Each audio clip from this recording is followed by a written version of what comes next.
우리 마태복음 12장에 있는 말씀을 우리 함께 같이 보겠습니다.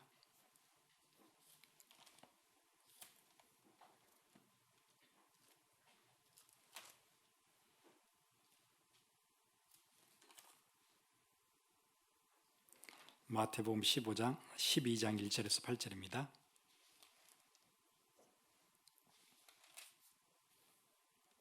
함께 같이 읽겠습니다.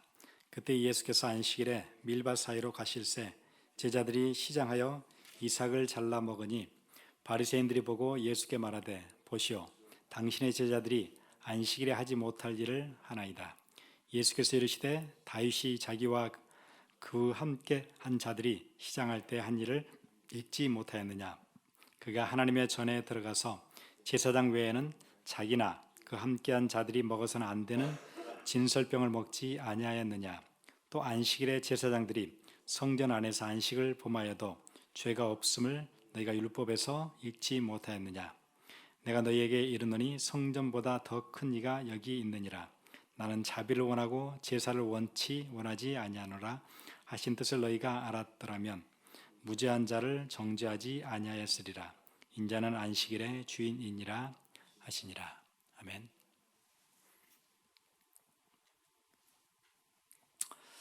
전에 그 AI 또 자본주의의 위험성들 함께 말씀을 나눴더니 어떤 권사님이 제게 링크 하나를 보내주셨어요.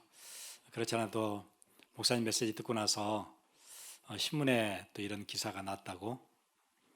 그 기사의 내용은 그런 거예요. AI가 핵폭탄보다 훨씬 더 위험한 건데 사람들이 잘 모르고 있다.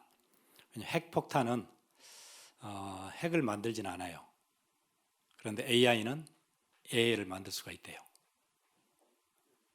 왜냐하면 인공지능이 있기 때문에 전문가들보다 코딩을 더 잘한대요. AI 자체가 다른 AI를 또 만들 수도 있어요. 핵폭탄은 핵을 만들진 않아요. 그리고 핵폭탄을 만들려면 국가적인 프로젝트가 있어야 돼요. 그리고 그거는 아무나 랩실에서 만들 수 있는 것도 아니에요. 어마어마한 숫자의 과학자들이 함께 모여서 연구도 해야 되고 거기에 들어가는 버짓도 천문학적인 숫자가 들어가야 돼요. 그래야 개발할 수 있는 게 핵이라면 AI는 그게 아니에요. 컴퓨터만 있으면 해요. 아무 랩실에서나 시도할 수 있어요. 그리고 핵폭탄처럼 위험성도 없어 보여요. 우리 지난주에 얘기 나눴던 것처럼 그럼 내가 안 만들면 되느냐? 그게 아니에요. 내가 안 하면 다른 회사가 해요. 그러니까 모든 회사들이 앞다투어서 할 수밖에 없어요. 그래서 아마 우리 지난주에 말씀 나눴던 그 의미를 잘 기억해야 될 것 같아요. 사람들은 참 무모하지요. 경제성이라는 원리 때문에 최소의 비용으로 최대의 효과를 거두려고 하니까 사람보다는 기계의 힘을 빌리면 훨씬 더 빠르게 발전을 이룰 수 있으니까. 그래서 AI를 개발하지 않으면 최악의 시나리오는 그냥 지금처럼 살 수 있는 거예요. 그런데 AI를 개발했을 때 최악의 시나리오는 상상할 수 없어요. 그래도 사람들은 그걸 해요. 왜 그렇죠? 자본주의 기본 개념, 효율성, 경제성 때문에. 온 사회가 완전 경쟁사예요. 여러분 꼭 이걸 볼 수 있어야 될 것 같아요. 세상에서 전에 우리 말씀 나눴죠. 전에는 농업이라는 게 심고 거둬들인다는 개념이 뭐냐면 땅이 주는 만큼만 거둬들일 수 있었어요. 그리고 식물을 심어놓고 우리가 잘 보살피는 거예요. 우리가 할 수 있는 일은. 땅이 주잖아요. 우리가 할 수 있는 일은 잘 보살펴서 많은 열매를 맺도록 돕는 거예요. 그런 개념이었다면 지금의 농업의 개념은 그런 개념이 아니에요. 강제로 뺏어가는 거예요. 윽박질러 가지고 뺏어가는 거예요. 닭다리 가지고 뺏어가지요. 땅이 원하는 만큼 주지 않아요. 그럼 어떻게 하죠? 화학 비료를 만들어서 막 퍼부어요. 빨리 생산량을 늘리라는 거예요. 그래도 제대로 안 주면 어떻게 해요? 거기에 유전자를 변형시켜 가지고 더 많은 것들을 맺도록 바꿔요. 유전자를 억지로 뺏어내요. 완전 어거지지요. 그러면 식물에게만 그렇게 하나요? 동물에게도 그렇게 하죠. 동물에게만 그렇게 하나요? 사람에게도 그렇게 해요. 그래서 여러분 서점에 가서 보시면 인간이 가지고 있는 재능들, 그걸 최대치로 뽑아내려면, 어거지로 뽑아내려면 어떻게 해야 되느냐? 시간 관리를 이렇게 해야 된다. 그래요. 사실 전에는 시간이라는 게 별로 필요 없었어요. 산업화가 되기 전에는. 시간이라는 개념이 언제 생겼어요? 산업화가 되면서 생긴 거예요. 공장 컨베이어 벨트가 돌아가면서. 왜냐하면 모두가 다 같은 시간에 출근을 해야 벨트가 돌아갈 때 내 작업을 내가 할 수 있어요. 한 사람이 빠지면 안 돼요. 그러면요, 다 같이 9시에 모이기로 했는데 한 사람이 10시에 온다. 9시부터 모였던 사람은 일을 못 해요. 벨트가 돌아가는데 나는 여기서부터 여기까지 해야 돼요. 이 조립을 마쳐야 돼요. 내가 안 와요. 그럼 그 다음 공정이 진행이 안 되죠. 그 전에는 그런 게 없었어요. 시간이 필요 없었어요. 그래서 산업화가 생긴 뒤에, 그래서 큰 유럽의 건물들마다 뭐가 있어요? 시계탑이 있어요. 왜요? 시간을 봐야 되잖아요. 전에는 모두가 다 시계를 차고 있을 수가 없었기 때문에 건물 저 위에다가 시계를 달아요. 그래서 여러분 유럽에 관광 가시면 시계탑이 있으면 산업화가 시작된 뒤에 세워진 건물이구나, 그렇게 아시면 돼요. 그 전에는 시계가 필요 없었어요. 지금처럼 저녁 7시 40분에 어디서 만나자 그런 약속을 할 필요가 없어요. 전에는 시간이라는 개념이 그렇게 중요하지 않았어요. 이거 어떻게 얘기해요? 만나자고 얘기할 때 내일 해질 때쯤이나 보세, 그러면 되는 거예요. 해가 언제 지는지는 정확히는 몰라요. 그때 해쯤에 만나면 돼요, 그냥. 근데 왜 이렇게 초 단위로, 분 단위로 시간을 쪼개서 이렇게 쓰게 돼요? 그럼 밖에 나가서 보세요. 자기 개발서들 전부 다 뭐 하라는 거예요? 시간을 쪼개 쓰라는 거예요. 우리가 편안하게 살 수 있는 우리 삶에서 닥달하는 거예요. 네 안에, 너도 상품이니까 네 안에 상품성을 개발해. 경쟁력을 늘려. 공부도 더 많이 해야 돼. 전에는 공부도, 우리 전에 말씀 나눴죠? 한 몇 달만 공부를 하면 그걸로 평생 먹고 살 수 있어요. 자기 직업이 돼요. 구두를 깁는 기술 하나, 몇 달이면 배우죠. 그것만 공부하면 평생 먹고 살아요. 나머지 삶을 즐길 수 있어요. 지금은 몇 달 공부한 거 가지고는 아무 잡도 못 구해요. 대학을 졸업해도 잡 찾기 힘들어요. 대학까지 졸업하려면 공부를 얼마나 많이 해야 돼요? 이렇게 지금 사회는 계속해서 우리를 닥달해요. 그래서 서구 문화의 특징은 기술 중심으로 문명을 발전시켜 나가는 게 목표예요. 그래서 많은 문명의 진보들을 이루었어요. 그러다 보니까 쉽게 지치잖아요. 그래서 서구 사회가 요즘 이제 많이 얘기하는 게 힐링이에요. 힐링. 어디 가나 힐링이라는 얘기 많이 있어요. 서점에 가면 열심히 하라는 게 있고 또 힐링이라는 서브젝이 양쪽으로 나눠져 있어요. 힐링, 어떤 종교 섹션으로 조금 더 들어가면은 버리고 내려놓고 또 힐링해야 되고, 힐링 센터들, 명상 센터들. 저는 이제 그런 것들을 보면 이 생각이 들어요. 그 전에 미국에도 그런 게 있죠. 범죄가 일어났는데 대대적인 국가적인 이슈가 되는 범죄예요. 심각한 범죄예요. 수사망을 총동원해서 범인을 잡으려고 하는데 안 잡혀요. 도저히 모르겠는 거예요. 그럴 때 어떻게 하던가요? 사람들 몰래 누구한테 도움을 구해요? 무당한테 도움을 구해요. 과학 수사로 안 되니까 무슨 도움을 구해요? 제발 범인이 어디 있는지 무당한테 좀 가르쳐 달라고. 수사에 협조를 받지요. 딱 그런 느낌이 들어요. 과학으로 하다가 안 되니까 누구의 도움을 빌려요? 동양의 신비사상의 도움을 빌어요. 그래서 좀 쉬고 싶은 거예요. 우리가 원하는 것은 행복인데 과학의 발전 가지고는 행복이 안 잡혀지니까, 아무리 잡으려고 해도 안 잡혀지니까 또 누구의 도움을 빌려요?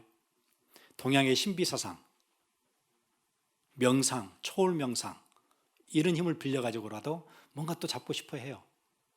안절부절하고 있는 거예요.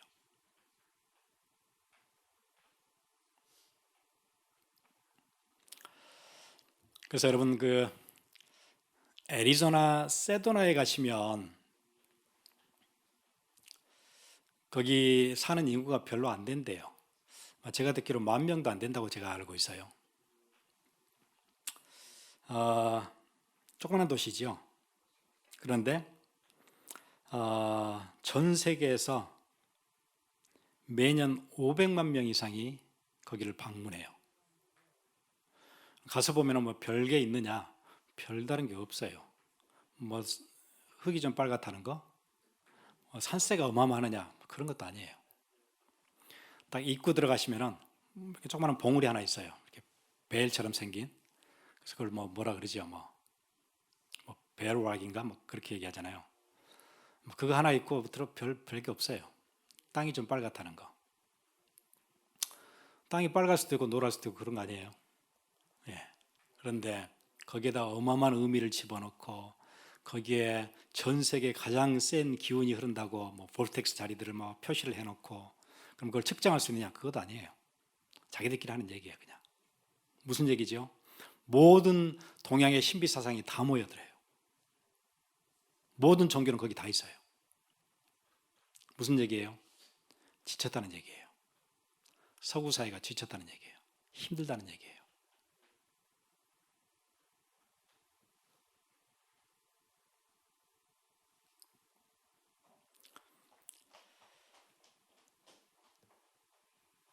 세도나의 토굴에 들어가 있어야 쉴 수 있는 게 아니고, 하나님께서 우리에게 안식할 수 있는, 쉴 수 있는 장치, 안식일을 주셨어요. 끝없이 경쟁으로 내몰고 있는 이 사회에서 빠져나올 수 있는, 쉴 수 있는 곳, 안식일을 주셨어요. 하나님 주신 장치예요. 이 장치는 어느 시대 어느 문화권에서도 가능한, 거기서부터 우리를 쉬게 할 수 있는 장치예요. 봉건사회에 살든 자본주의에 살든 사회주의 시스템에 살든 어느 시스템에 살아도 상관없이 내가 쉴 수 있는 시스템이에요.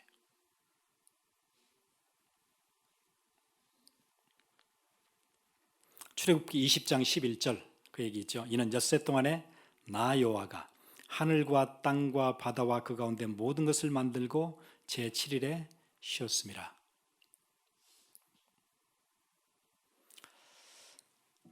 그게 창조의 시스템이기 때문에 여러분 인생도 똑같아요. 그 시스템 안에 우리도 들어있기 때문에 여러분 인생도 쉬어야 돼요. 이 쉬는 것은 단순히 쉬는 것보다 훨씬 더 깊은 의미가 있어요. 내 삶을 돌아보는 시간이에요. 하나님의 약속을 기억하는 시간이에요.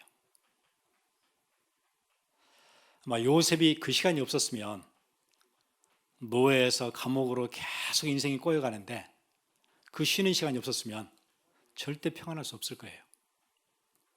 내가 누구를 상담할 수 있나요? 내가 술 맡은 거는 떡 맡은 거는 상담할 수 있어요? 내가 지금 죽겠는데, 나는 완전 저주받았는데. 그럴 수가 없겠지요. 이 비밀. 왜? 쉬었으니까 오는 비밀이에요.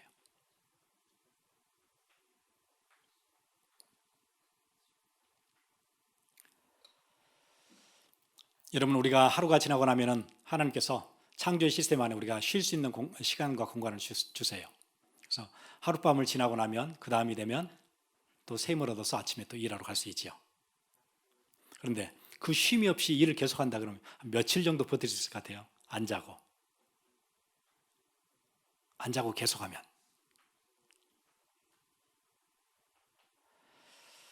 그래서 제가 알기로 막 훈련을 많이 하는 그 군대가 그런 프로그램이 있다고 제가 들었어요. 일주일 동안 계속해서 잠을 못 자게 밤에도 계속 훈련하는. 그거 하면은 거의 다 거의 녹초되죠. 일주일 안 자면 사람 거의 죽어요. 죽기 직전까지 몰고 가는 거예요. 극한의 상황까지. 안 쉬고 얼마까지 우리가 버틸 수 있을 것 같아요? 쉬어야 돼요. 안식이에요. 창조의 원리를 벗어나면은 견디기 힘들어요.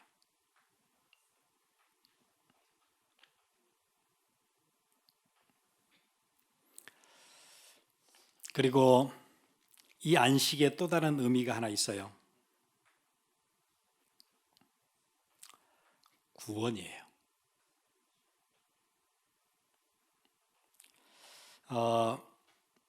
성경을 한번 우리 같이 볼게요. 성경에는 신명기 5장 15절에 보시면 너는 기억하라 내가 애굽 땅에서 종이 되었더니 너의 하나님 여호와가 강한 손과 편팔로 너를 거기서 인도하여 안식일을 지키라 하였느니라. 그러므로 너의 하나님 여호와가 너를 명하여 안식일을 지키라 하였느니라. 예.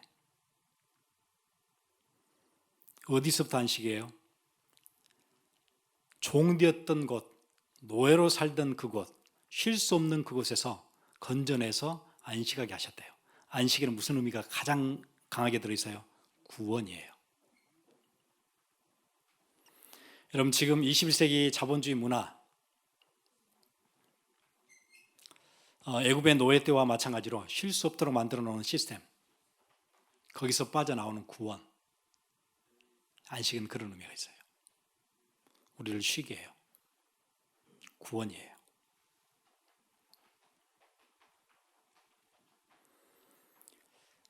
여러분 성경에 나와 있는 구약의 중요한 절기들이 있지요.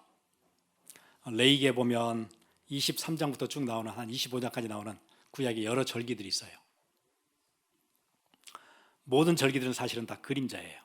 실체는 아니에요. 여러 그림자를 보여주고 결국 그 그림자가 뭐라고 얘기를 딱 해요. 레위기 23장 1절에서 3절을 보면은 안식일을 얘기해요. 그리고는 신약에 오면은 마태복음 12장 8절에 오늘 읽었던 본문이죠. 지금 예수님이 살아가던 시대의 사람들은 구약시대 사람들이에요. 그렇죠. 구약의 절기를 그대로 지키고 있고 제사장 시스템 그대로 돌아가고 있는 구약시대예요.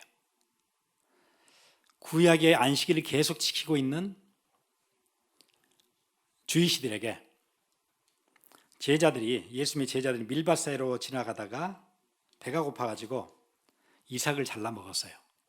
이삭을 자르고 비벼서 먹는 행위는 안식일에 위법한 행위예요. 이걸 보고 바리새인들이 바로 이제 와서 얘기를 하지요.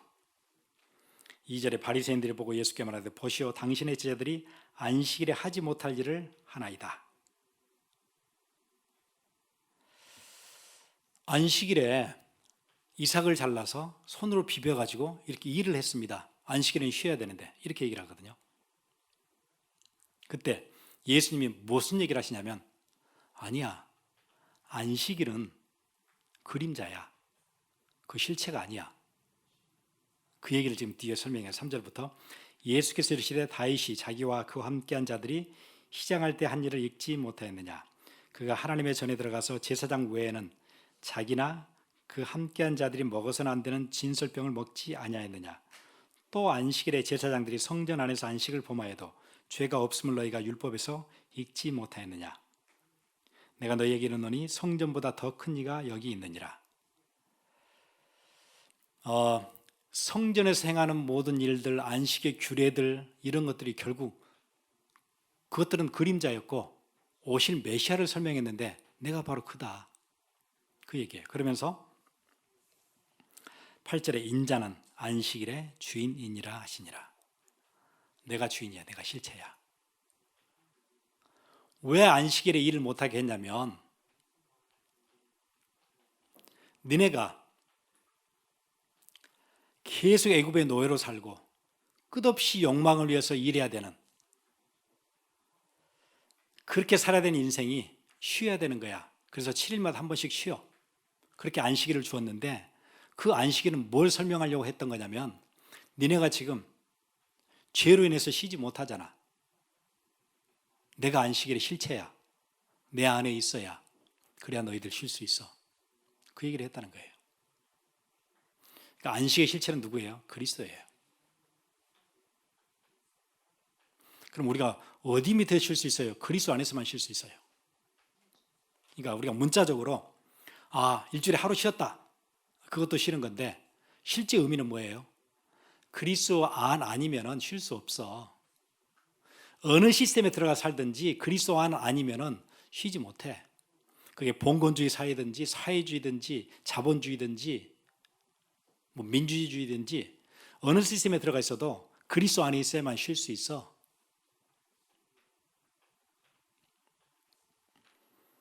그러면서 레위기에 나와 있는 모든 규례들이 어떤 규례라고 얘기하냐면 6월절에 관한 얘기 23장 레위기 23장 4절 5절 보면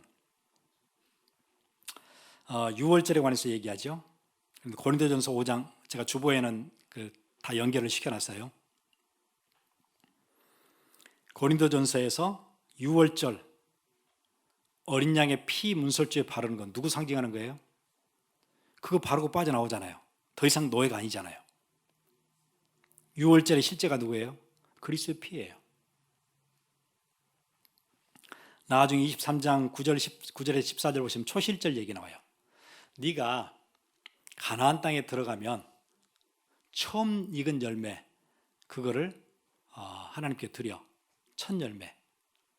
그 첫 열매는 다 그림자예요. 누구에 대한 그림자죠? 부활의 첫 열매. 사망이 너를 계속 억압하고 공포에 또 자지러지게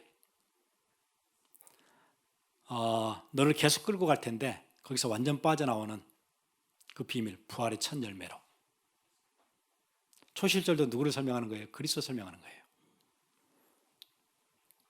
오순절도 마찬가지고 나팔절도 마찬가지예요. 나팔절은 이제 승리하고 나서 가나안에 들어가서 막 나팔을 불지요. 데살로니가 전서 4장 16절에 주께서 호령과 천사장의 소리와 하나님의 나팔로 친히 하늘로 쫓아 강림하시리니 그리스도 안에서 죽은 자들이 먼저 일어나고.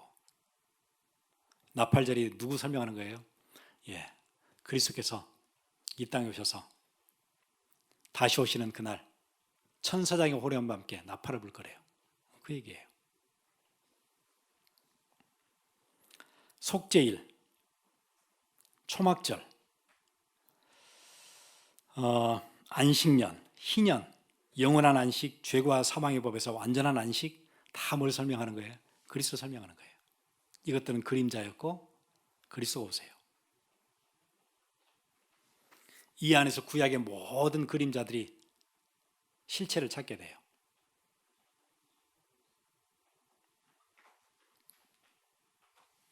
그리고는 신약에 들어오면 예수님이 십자가에 죽으시고 안식 후 첫날 부활하세요. 굉장히 의미가 있죠. 안식일 날 부활하셔도 되는데 왜 안식 후 첫날 부활하셨을까요?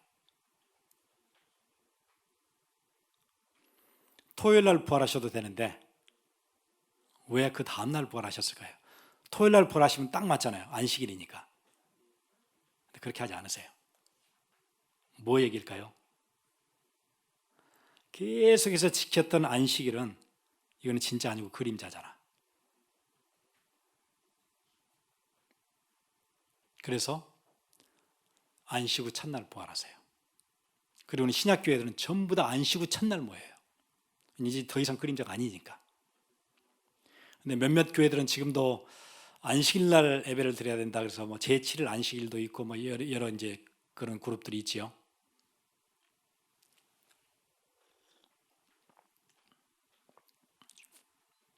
그럼 한번 생각을 해보세요. 모여서 함께 예배하고 그리스도를 선포하는 날, 토요일이에요. 그날 그리스도 어디 계셨어요? 무덤에 계셨어요. 그날이 좋아요? 부활하신 날이 좋아요? 그래서 초대교회는 부활하신 날 예배를 드린 거예요. 뭘 바꾸시는 거예요? 그림자는 실체가 아니니까, 진짜가 아니니까, 상징이었었으니까.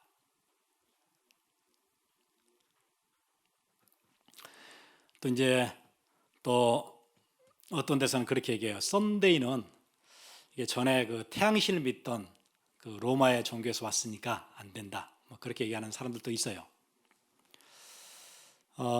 좀 어거지스러운 것 같아요. 그럼 세러데이는 셀은 이거 토송이잖아요. 토송 섬기는 날이에요. 예, 그런 거 아니잖아요. 세러데이는 그러면 안식일이 아니고 토성 섬기는 날이고, 썬데이는 태양 섬기는 날이고 그런 거예요.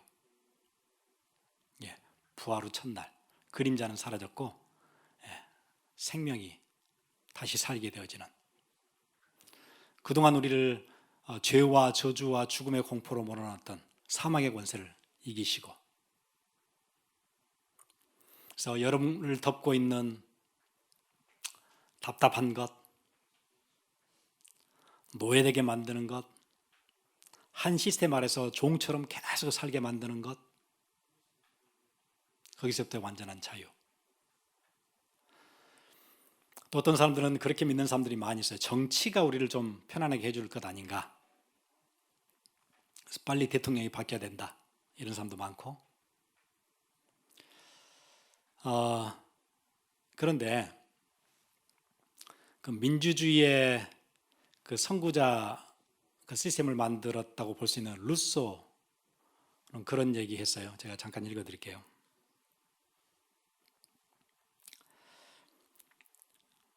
영국인은 스스로 자유롭다고 생각하지만 그것은 잘못이다. 그들이 자유로운 것은 오직 의회에 의원을 선출하는 기간뿐이다. 선거가 끝나는 순간부터 그들은 다시 노예가 되어버리고 아무런 가치가 없는 존재가 되어버린다. 정확하게 잘 본 거예요. 선거 기간에만 정치인들이 와서 인사해요. 선거 끝나면 인사하던가요? 안 해요. 그때부터는 그 사람들 말 들어야 돼요. 만나줘요? 안 만나줘요. 선거 기간에만 만나러 다녀요. 선거 끝나면 절대 만나러 안 다녀요. 우리가 만나러 가도 안 만나줘요. 여러분 센 애들 만나줘요? 안 만나줘요. 선거 기간에만. 자유는 언제까지만 있어요? 선거 기간만 있어요. 그게 민주주의예요. 나머지는 자기들이 만드는 법령, 좌파가 되든 우파가 되든 똑같아요.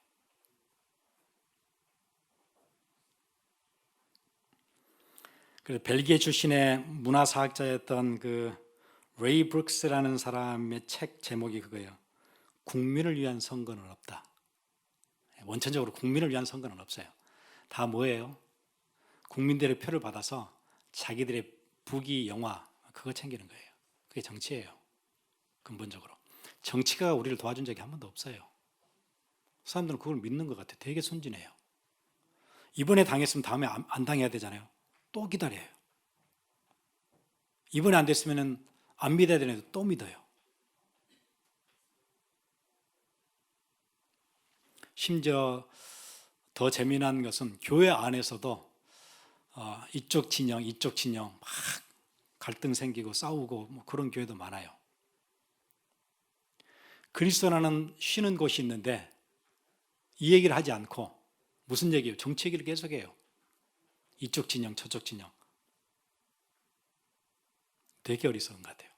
답을 알고 있으면서도 답을 계속 얘기해 주는데 다른 얘기를 계속 하는 거예요. 이번에 이 사람이 돼야 된대요. 이번에 이 사람이 돼야 된대요. 어떻게 사람이 우리를 편안하게 해줘요? 어떻게 시스템이 우리를 편안하게 해줘요?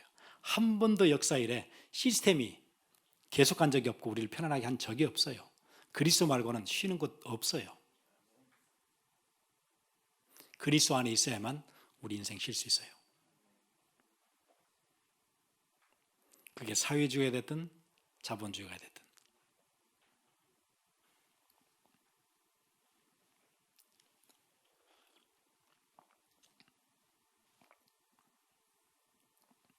모든 경제 원리와 정치 원리 배경에는 뭐가 있어요? 악한 영이 있어요. 영적 세력이 있어요. 그래서 우리를 쉬지 못하게 하는 거예요. 정말 이거 좀 볼 수 있었으면 좋겠어요. 우리 지난주에 소개했잖아요. 바울은 그걸 봤어요.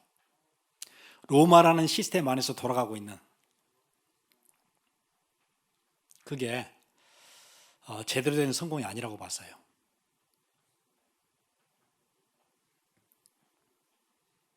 우리가 살고 있는 이 시스템이 제대로 된 거 아니라고 볼 수 있어야 돼요. 여기서 얘기하는 성공이 아니라고 볼 수 있어야 돼요. 그래야 이 세상 살려요.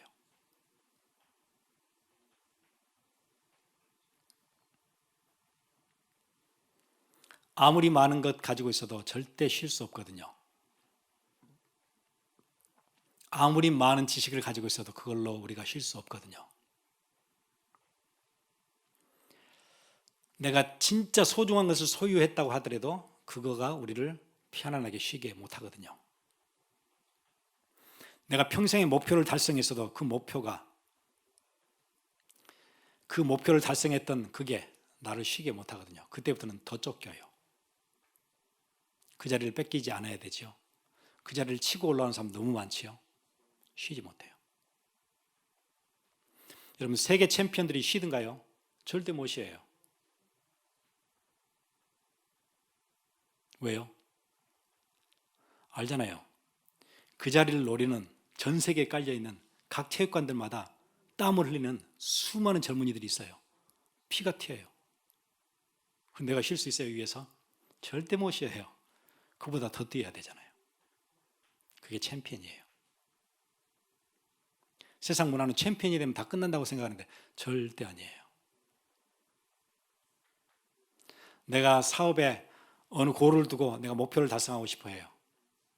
달성하고 나면은 아니에요. 이 밤에도 자지 않고 사무실에 불을 켜고 공장을 돌리고 하는 경쟁자들이 너무너무 많다는 걸 알게 돼요. 쉴 수 없어요.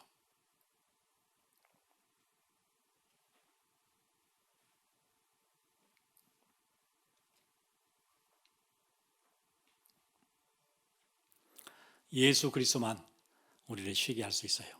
그리스도 안에서. 여러분 지칠 때마다 우리에게 쉴 수 있는 안식의 시스템 주셨잖아요. 안식일의 주인이 누구예요? 그리스도예요. 그리스도 안에서만 우리 쉴 수 있어요. 우리 함께 같이 기도하겠습니다.